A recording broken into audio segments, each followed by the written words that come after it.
Hey Jeff, Brad here. Just a quick little tutorial or how-to, if you will, on walking paths. So in this case, I've got the par 3 third here, and I want to create a walking path from the tee box to the green. And in this case, I've just laid out a straight line work of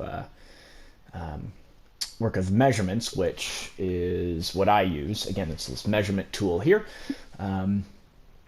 And it's kind of nice. You can lay down a bunch of paths and things like that if you wanted to, for example, here. Let me go back to two.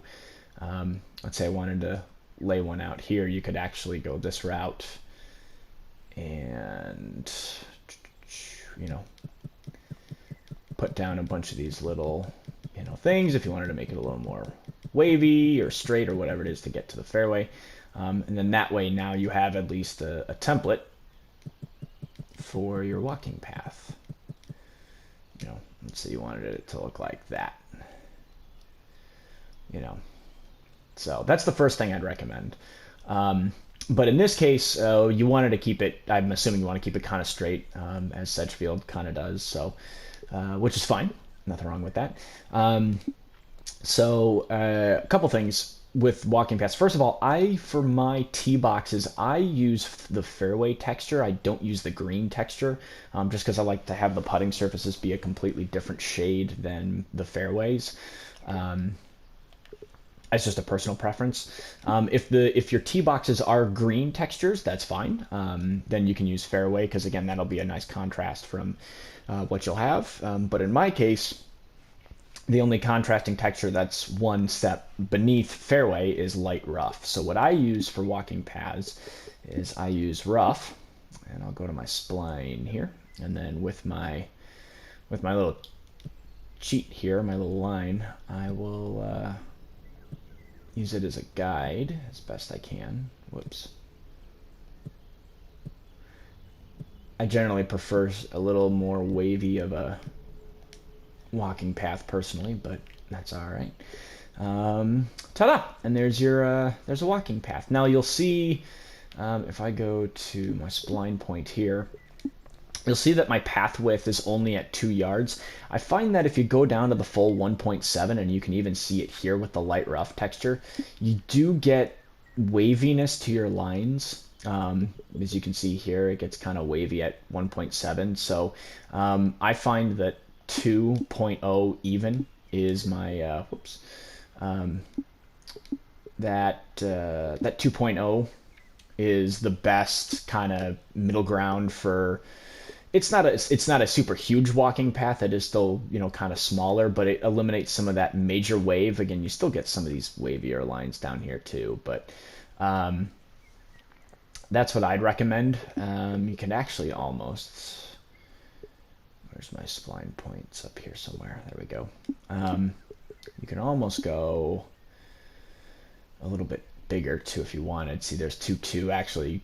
Even further eliminates that. Obviously, I've got some sculpting here though too that'll make the lines not perfectly straight, but at least it gives you a good starting point for that.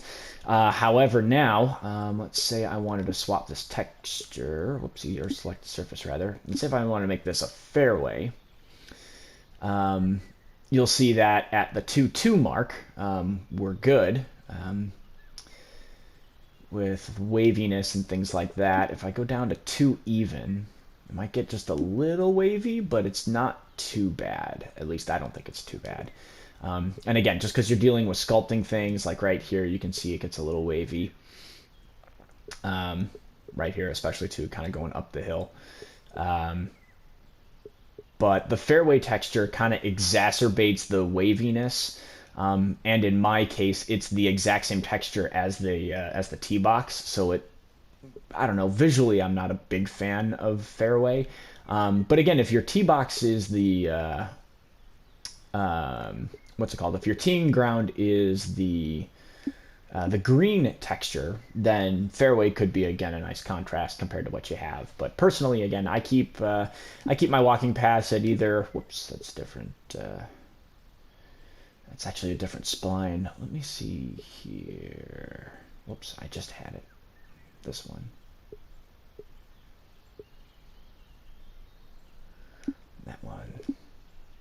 So if I swap this surface to green. So that's what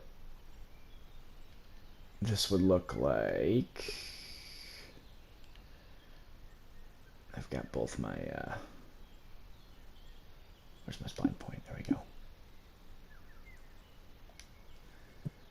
So if I move that back, that's kind of the gap that you'll get between fairway and green texture, which, again, isn't a terrible thing, but that is a visible mowing line right there. That can be a little distracting. Plus the green having that fringe, or the green texture having that fringe.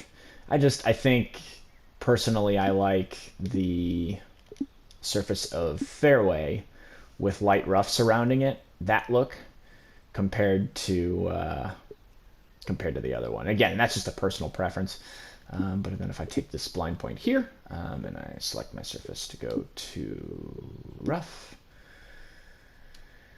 it still gives you the walking path that you're looking for, just with a little less definition. But then again, that's where you could go into your heavy rough settings and change the color scheme of the heavy rough compared to the light rough, or whatever your preference may be. But that's how I do walking paths. I don't know if this helps or hurts or whatever it is, but yeah, just a little how-to on how to work that out. Again, 2 yards or like 2.2 yards generally kind of the sweet spot with walking paths. Don't go down to 1.7 because it'll start to make lines pretty wavy and disgusting, and nobody really likes that. So hope this helps.